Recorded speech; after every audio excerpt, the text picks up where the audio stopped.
Chers amis, avec vous, aujourd'hui, je voudrais reprendre deux phrases que Jésus dit dans l'Évangile. Tout d'abord, la première, il dit à ses apôtres, « Mon temps est proche ». Jésus sait que sa mort est proche. Il sait qu'il va mourir sur la croix. Jésus s'approche librement de sa mort, et c'est pour nous aussi un exemple.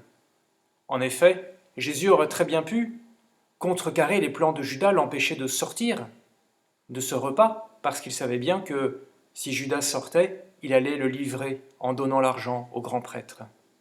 Et Jésus aurait très bien pu, dès le départ, ne pas choisir Judas comme apôtre. Dans sa prescience divine, Jésus savait bien que Judas allait le trahir au moment de sa passion. Cela nous engage aujourd'hui à regarder peut-être notre rapport à la mort, à la suite de Jésus.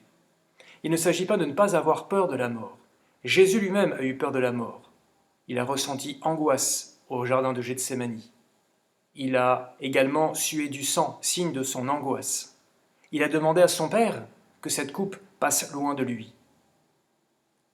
Mais Jésus a su regarder la mort en face.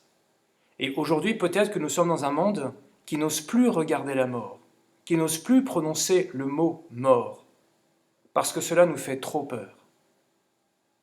Alors il y a peut-être un juste milieu. Au lieu d'avoir une crainte de la mort, où tout est fait pour ne plus mourir aujourd'hui, regardons notre propre mort et sachons nous y préparer. Jésus nous invite, en vivant sa passion, à regarder la mort en face, à demander cette grâce de nous préparer à notre propre mort. En ce temps d'épidémie, cela peut aussi nous marquer, peut aussi nous aider à accompagner ceux qui meurent seuls dans les hôpitaux. La deuxième phrase que Jésus nous donne, c'est en s'adressant à Judas. Il dit « C'est toi qui l'as dit ». En nous mettant face à Jésus, nous découvrons également que nous sommes pécheurs. Jésus éclaire notre conscience. Jésus nous permet de grandir dans cette lumière de Dieu, pour nous voir tels que nous sommes, non pas pour nous condamner.